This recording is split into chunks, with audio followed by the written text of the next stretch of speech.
today on an all-new Dr. Phil. I was drinking a liter of vodka a day. Get out of the sink and go to bed. Their beautiful daughter If this girl is blowing a .45, that's death. is running out of time. She's afraid to come out because she's drunk. You coddle her. I'm trying to save her life. She's back there drunk. What you've been doing hasn't worked. I'm going to go back there and talk to her. Let's do it. Have a good show, everybody. Here we go. This is a safe place to talk about hard things. Stand by. We'll count you down. Today's going to be a changing day in your life. 5, 4. I am not giving up on you.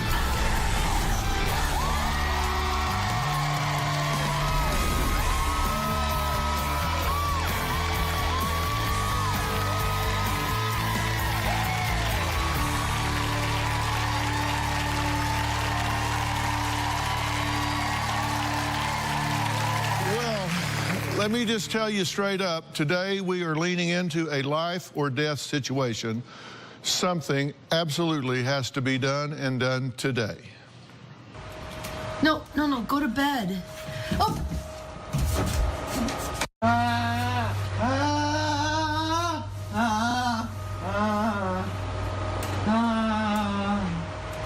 Well, sadly, that is Christy and Nell's 27-year-old daughter, Nicole. Now, Nicole admits to drinking a liter of vodka every day. She claims that she's been hospitalized 15 times in the last 4 years due to alcohol poisoning and nearly died on 5 of those occasions. It's gone downhill since then. Nicole claims she regularly blacks out and then passes out. She's even passed out in the bathroom sink. Nicole, you need to get out of the sink and go to bed. Your elbow is in the sink. Come on. Nicole! Get up and go to bed. Nicole's parents, Christy and Nels, claim they have done everything they can to try and stop their daughter from drinking, but still nothing, and no one can stop Nicole from picking up the bottle. In fact, just this past weekend, Nicole was found passed out in a bus stop with a blood alcohol level of .41. That's more than 5 times the legal limit and oftentimes lethal. Then just this morning, when she was supposed to be here in the studio, Nicole got in an Uber and disappeared. She proceeded to steal a bottle of wine in a pharmacy, drink it in the bathroom, and a few hours later, we found her at home, very drunk. She's now here in the building, and this is what her parents have to say about their daughter. My daughter is a raging alcoholic. She is literally drinking herself to death. Okay, how much did you drink? I had a 5th of vodka. No, go to bed. Oh! Last week, I shot video of one of Nicole's normal drunk episodes at home. Nicole passed out in the bathroom sink. Nicole, come on, let's go to bed. Nicole was barely able to get herself into bed. Nicole says she wants to live, but she has been repeatedly hospitalized with a .4 blood alcohol level. .4 is a near coma. Nicole has these fits. It's scary. Nicole has been to 5 rehabs, kicked out of 3 sober living houses.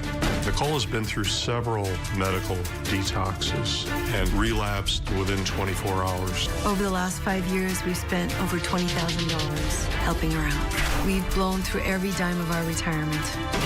Nicole has 3 DUIs and 2 happened in the same week. Nicole did receive a 6-month sentence. There's no reason for us to have you here if you're just going to keep drinking. My wife and I disagree on what causes Nicole's alcoholism. Nels believes in tough love. I will not go through what we've been through in the last 2 weeks. I believe in supporting her and getting her to see the errors of her ways. Why don't you lay down on your bed and relax? Kind of sleep it off, okay, honey?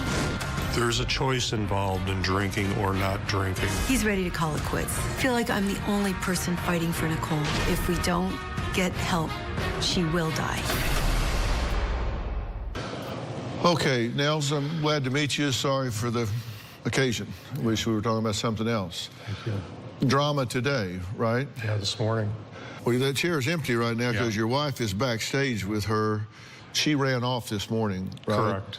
Our understanding with Christy was watch her close because we knew she'd be a runner. Yeah. And she apparently took her eyes off of her that long, and Yeah. she's gone. Correct. Stole some alcohol, drank it, and took off. Correct. Talk to me about the last time in her life that you can remember where this was not an issue. What was going on where this wasn't an issue? Nicole's been punishing herself, hurting herself since middle school. She was hitting herself in the thigh with a hammer, Yes. right? Yeah. To bruise herself. We've Correct. got a little information about that. Let's take a look. At my peak, I was drinking a liter of vodka a day because I don't like the person I see in the mirror. Nicole's issues are not just with alcohol. Nicole suffers from multiple eating disorders. Nicole has even cut herself and used other forms of self-harm. When I was 13, I started cutting and bruising myself. I would hit myself with a hammer, a screwdriver, or a fist. It was my first way to escape my emotional pain and depression. I stopped hurting myself when I was 20, and then focused on excessive exercise. If I couldn't work out, I would have full-blown panic attacks. Nicole confessed that she was purging up to 20 times a day. But the thing that caused me the most pain, my dad called me lazy and fat. I'll never forget it. It broke my heart. Now, there was something that Nicole said this morning in the car on the way back to the studio that I want you to look at and respond to, because I don't know her yet, so I want you to talk about it. Take a look. We will help you. The blessing from Dad. What do you think? What do you think? Listen to me. Listen to me. Do you think I don't know? I live there. You think that they're friends?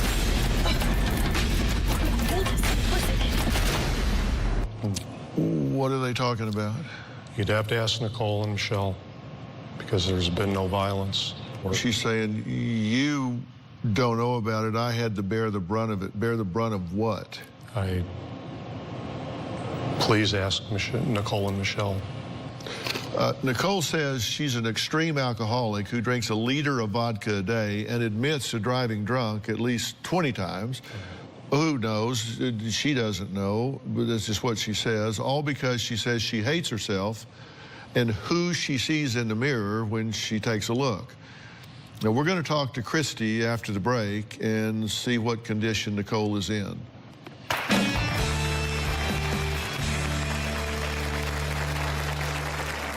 My addiction to alcohol has actually led me to almost die 5 times. I've received 3 DUIs. My drinking is so scary. Somehow I drove almost 2 miles while asleep. At times, I've stolen booze from stores. I'm banned from Costco. And later, you leave her behind, you believe she's dead. If she's out here, you believe she can live, and you left her back there. I tried. I begged her. I pulled on her. She's too strong. Tomorrow on an all-new Dr. Phil.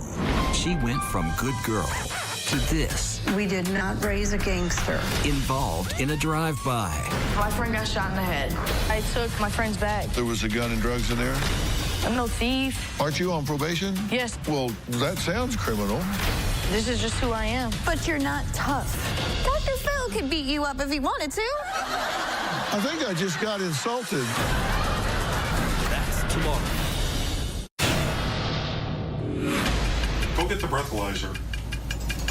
We have a breathalyzer at home because we have made deals with Nicole that she's not supposed to drink. It's the only way we can monitor her alcohol intake.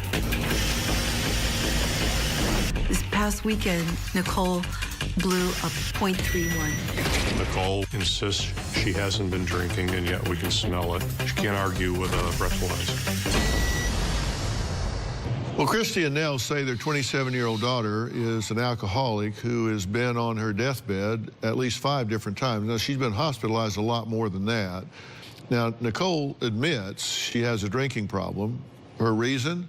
Well, she says she hates looking into a mirror, and drinking helps her escape her perception of herself, her reality. Take a look.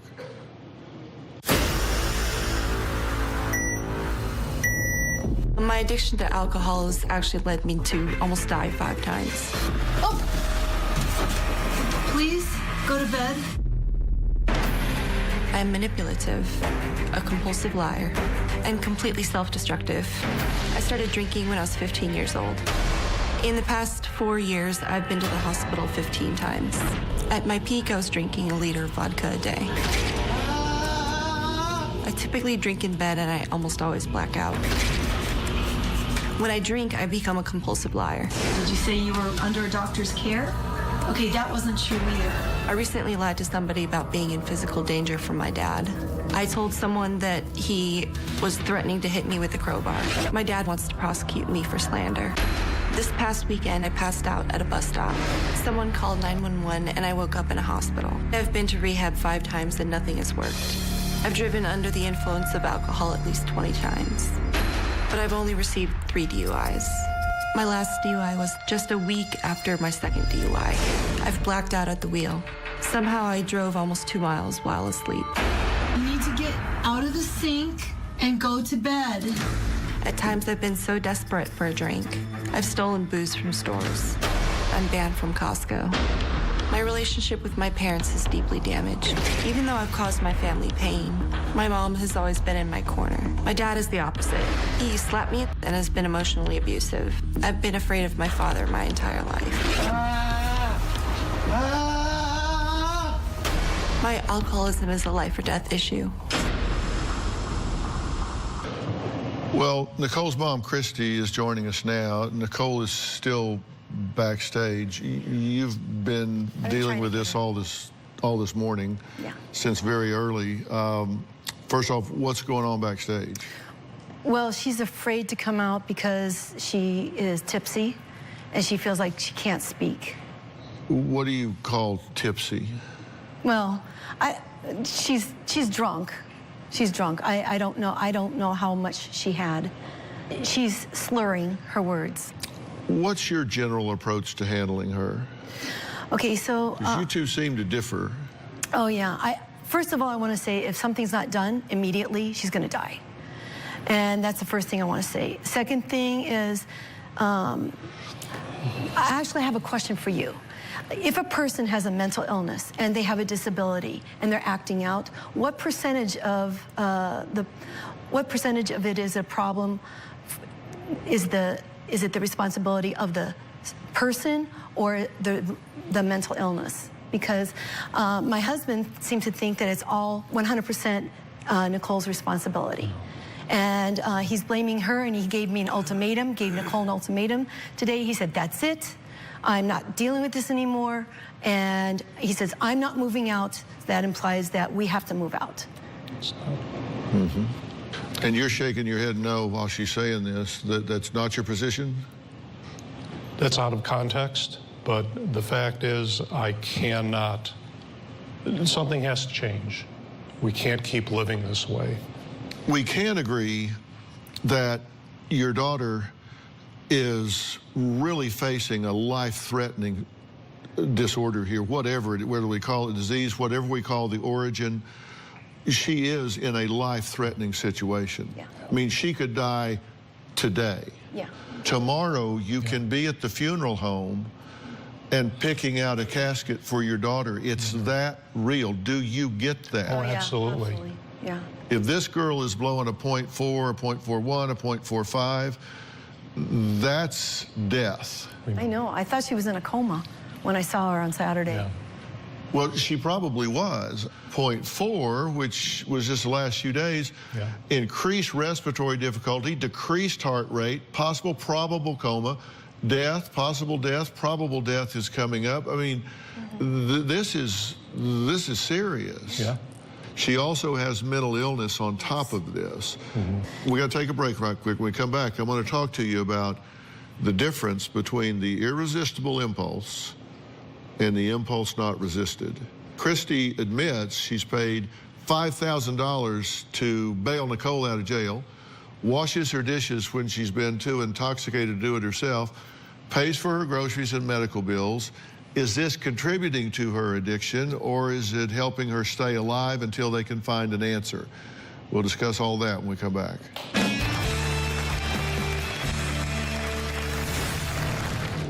If I were you, I would grab her by the scruff of the neck and drag her ass out here. She's back there instead of out here because you coddle her.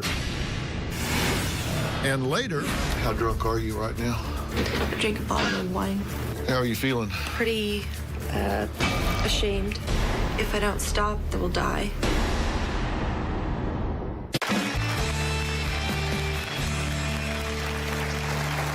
Christy and Nels say their 27-year-old daughter, who still lives with them, is ruining their marriage with her destructive behavior. I do not doubt that for 1 second. They say they've spent all of their retirement savings on bailing Nicole out of jail, rehab, detox facilities, lawyers, fine. I mean, just all the things that come with being in conflict with society and authority. I said I wanted to talk about first the difference between the irresistible impulse and the impulse not resisted.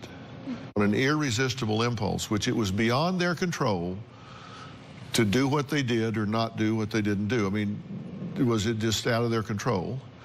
Or was it just a powerful impulse that they chose not to resist?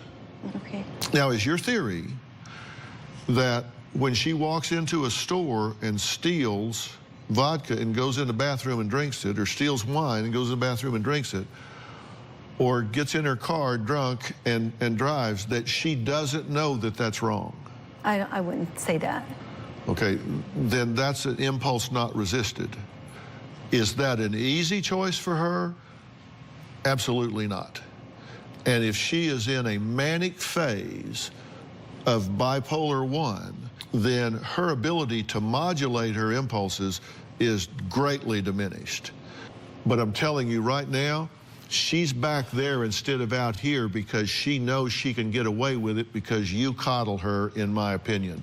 You're letting her know that she can be back there instead of out here, because if I were you, if I had to, I would grab her by the scruff of the neck and drag her ass out here and set her down in a chair, because this may very well be the last stop on the subway for her, and you know that, and I do too. If something doesn't happen here today, then what's going to happen? Oh, she'll die. That's why I ask you, do you realize the gravity of this, that she's going to be dead? You know, if you leave her behind, you believe she's dead. If she's out here, you believe she can live, and you left her back there. I tried. I begged her. I pulled on her. I said, let's go. I pulled both of her hands. I said, let's go. And she refused. And I can't physically get her up out of the chair. She's too strong. Have you been enabling her? I think that what I try to do, I'm trying to save her life, is what I'm trying to do. He's right. You have been enabling her. He's wrong in thinking that you as a mother are going to kick her ass under a bridge so somebody can come along and slit her throat. I don't believe that. I know. Okay. She's already been brutalized twice. I know. And I was there afterwards. And I cannot bear to see her go through that again. You're doing what you think is supportive of keeping her alive. Yeah. But you're crippling her long term. So what is the answer? I mean, I really don't know what the answer is. Do you acknowledge it's not what you've been doing? That hasn't worked. And based on results, that hasn't worked, right? Yeah. Yeah, your enthusiasm underwhelming. It hasn't worked. Based on results, has what you've been doing worked? No. Has what you've been doing worked? No.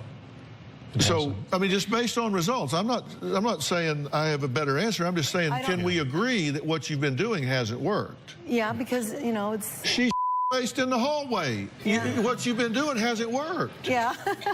It's true. I mean, come on. I say you've enabled her, and I made a list of what I'm talking about. Just a few examples. You spent $20,000 over 5 years of just paying off fines and bail and that sort of stuff. You sold a diamond to put her in detox. You spent your retirement money. Mm-hmm. You put $100 a week on her jail account so she was comfortable while she was in jail for doing things she should be in jail. She's celiac, and they weren't giving her any food, and she wasn't eating. You bailed her out of jail, right? No, I didn't bail her out of jail. How many times? Oh, the first time.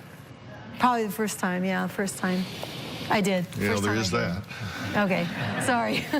Sorry. You've paid her hospital bills, cleaned her house when she was too drunk to do it, bought her groceries, paid for fire damages, refused to kick her out of the house when she is belligerent, name-calling, fighting, just all of that, because you're living minute to minute. Literally. When I was in her apartment, and I would come and visit her in her apartment doing her dishes, I was actually watching her for several hours after work because she was laying in bed drinking and drinking and drinking for days. And she actually vomited in her bed and laid in it for about 3 days, where she could have asphyxiated. Be sitting in her bed sometimes just watching her, just sitting at the edge of her bed, just like, what do I do? You know, God, what do I do? And you've sat and watched her drink. Well, when I go to her apartment, then I'd pour out all the alcohol. I wouldn't let her drink. Okay, in the past 2 years, Nicole says she's lost her fiance, her grandparents, and her best friend. She admits to drinking and mixing prescription pills with the alcohol to escape the pain. We're going to talk about that and more when we come back.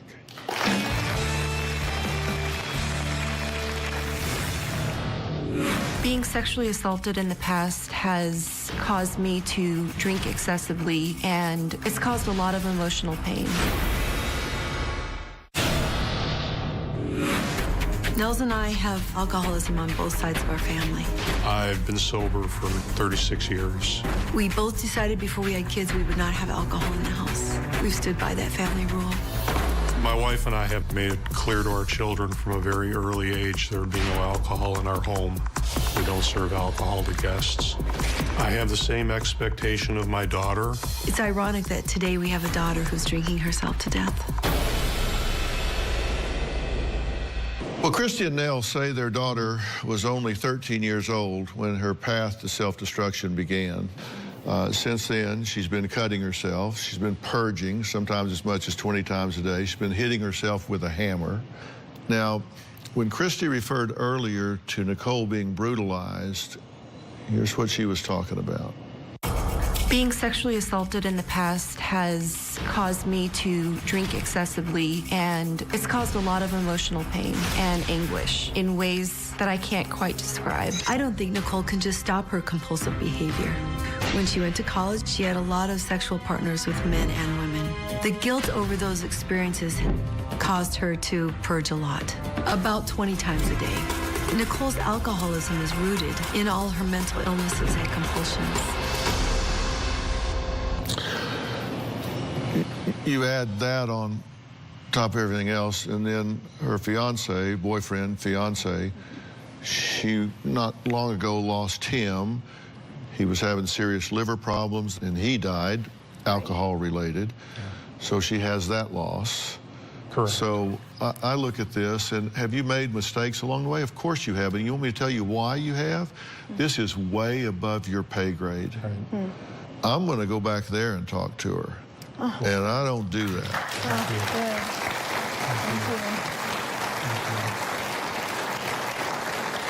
And that means I'm going to pick up my end of this rope. And I don't ever surrender to the disease. Yeah. This gentleman right here is Dr. Kaligi.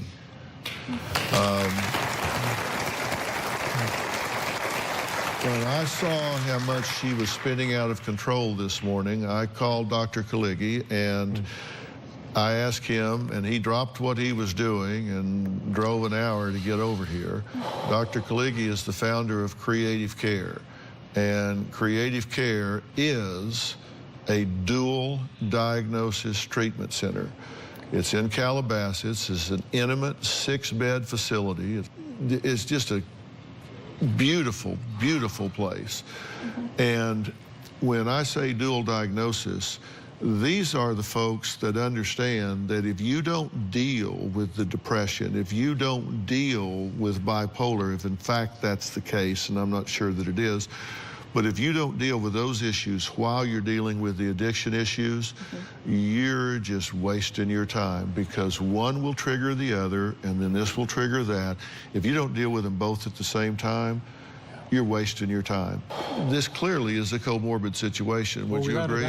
Without a doubt. So what we want to do is not only do a full evaluation, but begin to work on the trauma, the fact that she's been hurt and angry for a long time.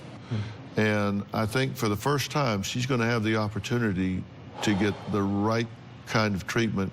And I think until this time, she's never really had a fair chance. No, she hasn't. We know that. But we're going to get it for her now. Okay? I'm going to take a break. And on this break, I'm going to go backstage and speak with Nicole. You've seen her on tape, and I'm going to meet her personally. She's very bright, and I think under it all, she knows what she needs to do. We're getting ready to find out.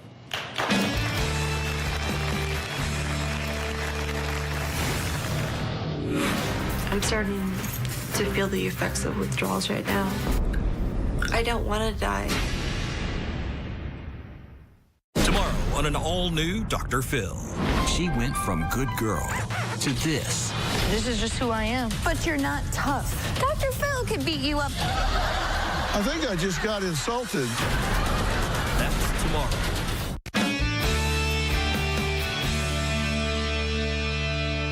Okay, I'm backstage. I'm headed to talk to Nicole. She's in a dressing room back here and refuses to come out. So we'll go see her.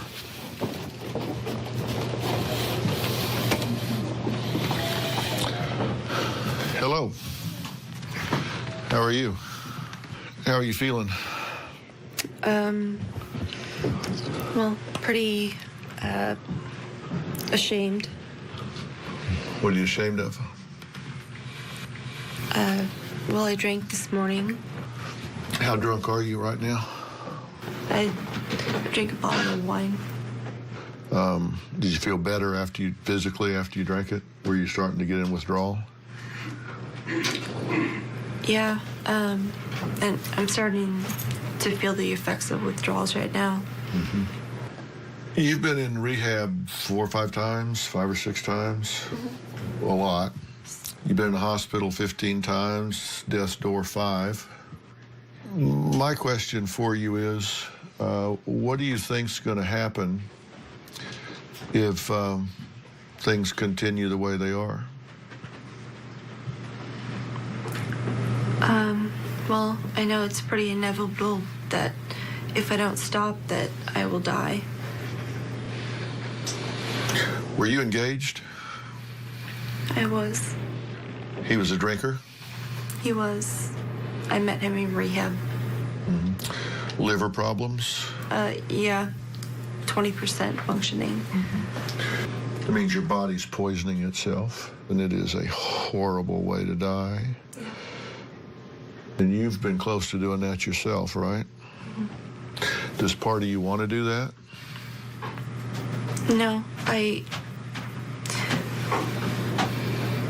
don't want to die. I know that you've hurt yourself. I know you've cut yourself. I know you've hit yourself with a hammer. I know you've had body dysmorphia that's gone into an eating disorder. And I know that you have been brutalized with a sexual assault. I know that you have lost your soft place to fall in this world with somebody that you've loved. And I know that every one of those things is an open wound inside you that is just oozing and hurting. Festering. And I think it gets to a point where you don't really care too much how it turns out. And if you don't get into treatment that deals with all of that at one time, we're going to bury you before spring. And I want to put you in a treatment program that treats you. and everything about you simultaneously, because I don't think you have ever had a chance to get right. I think you'll do this one time right and move on with your life, and this will be done. And I'm here to tell you that I'm prepared to do that. I would really appreciate it. Because I know that I've needed help for a long time. I've been on death's door for a long time now. I've been very self-destructive. Well, I'm telling you what I think you need. Fair enough? Okay.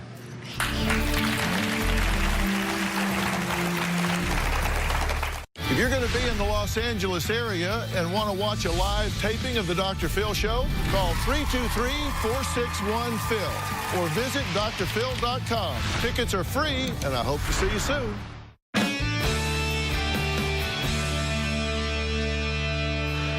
You guys were watching, right?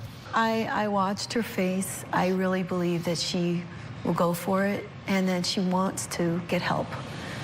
I really do. I think she will be successful if given the right treatment. What do you think? I started crying when Nicole just seemed to relax. We've not seen Nicole relaxed in years. Always tense, always fighting. People know the truth when they hear it. Don't you think that's true? I mean, people can pat your hand, tell you it's going to be okay.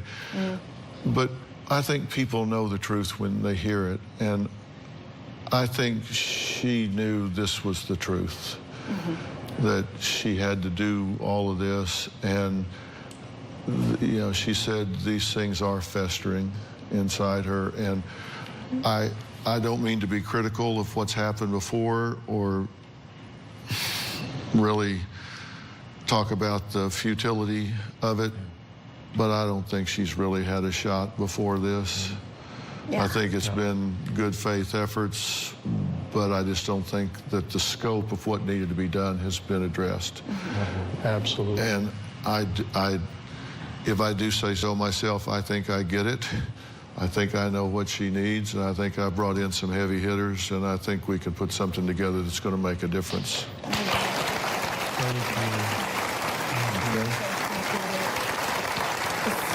It's going to save her life. It's going to save her life. And I expect this is going to be a lot of work, and I think she's ready to do it. That's why I said I'm not doing this to you. I want to do it with you. And I think she gets that. So, and you guys will be very involved in this at the right time.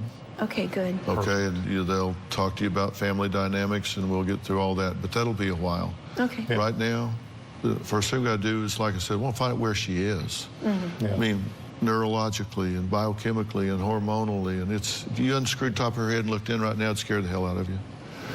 So we're going to work on that. Let's find out where she is, and then we'll get rolling, and then you guys will be involved. Thank you so much. Okay? All right? All right? Okay. Are you glad you came? Oh, God, yes. All right. Good. All right. That's what I want to hear. One happy people. That's what. All right. Coming up, my next guest is celebrating 8 birthdays and is hosting her annual holiday party. Find out what she wants for herself, most of all. We'll meet her next. All right.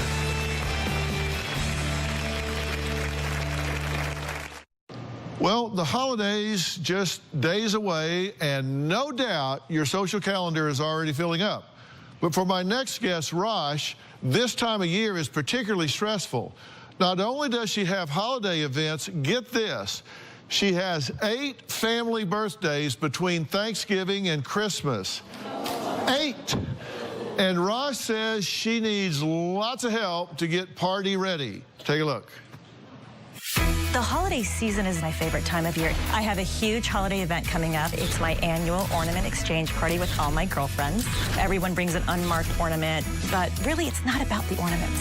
It's really an excuse just to get these girls together. So, did you find a dress? This has become the one night where my girlfriends and I just get glammed up. This night is just for the ladies. No kids, no spouses, no pets. With all the party planning, I have very little to no time for myself. I don't have time for a skincare routine. What worries me about my skin, the little lines and crow's feet, those dark circles come with little puffiness too. I recently noticed right here under my neck is not as firm as it used to be, and that just really bothers me. I want to look my best for the holidays and this party. I would love to get some advice from skincare pro Robin. This year when I walk into my holiday party, I want to hear, wow, you look amazing. Well, joining me is Rosh, and someone who knows a lot more than I do about getting your skin ready for the holidays, my wife, Robin. So welcome to both of you guys. Seriously, 8 birthdays between Thanksgiving and Christmas? 8 birthdays. You thought you had it tough because her birthday's 3 days after Christmas, yes. So she always thought she got cheated. So how do you handle the stress of all these parties and birthdays? Believe me, it's not easy. Focusing so much on everyone else during the holidays and the ornament party and the birthdays, I tend to neglect myself. And the problem is I just really don't know what to do about it. Well, you've come to the right place. Robin is our Save Your Skin expert, and trust me, because she's used me as a guinea pig over the years. I have. So what do you suggest for her? Raj, I love to personalize the collections I create for each guest. For you, I wanted to come up with something really special. Raj rhymes with posh, which means classy and stylish. The gift for you to make Raj truly holiday posh is my VIP Rosh Trio. Yeah. And here, VIP stands for very important posh. And you've mentioned your concerns about your neck and décolleté not being as firm as it used to be. And that's where my firming cream Up, Up and Away comes in. It has in it powerful peptides that help tighten and smooth the delicate skin in those areas. Next, during these winter months, you really, really want to hydrate your skin. And my moisturizer, Hydrated Skin Equals Youth, does just that. It has a unique formulation that includes green tea extract to help restore moisture for a youthful-looking complexion. And then finally, to really help you look your fabulous self, my VIP Rosh Trio includes, OMG, is this really me? This is shapewear for your face. This potent gel starts to work within 10 minutes. Once you apply a very thin layer on your face, it lifts and tightens the eye area, the jawline, anywhere that you have that sagging, jowling look. And thanks to its super peptide complex, you're going to love it. I don't know much about this stuff, but this last one is crazy. Crazy good. My guy friends have put this on, and it just like, it changes, and it lasts for like 8 hours. The tightness and the firming, everything lasts for 8 hours. And his men friends will actually say in the mirror, OMG, is this really me? Okay, so how does this Robin's VIP Rosh regime sound? Oh my gosh, that sounds amazing. Well, you are Raj because I'm giving you all 3 of my products in the VIP Rosh Trio, so you will be holiday party ready. For those of you at home who also want to get holiday ready, just head over to RobinMcGrawRevelation.com and you can order any or all of Robin's products. And audience, Robin never forgets you, so you're all going home with the VIP Rosh Trio.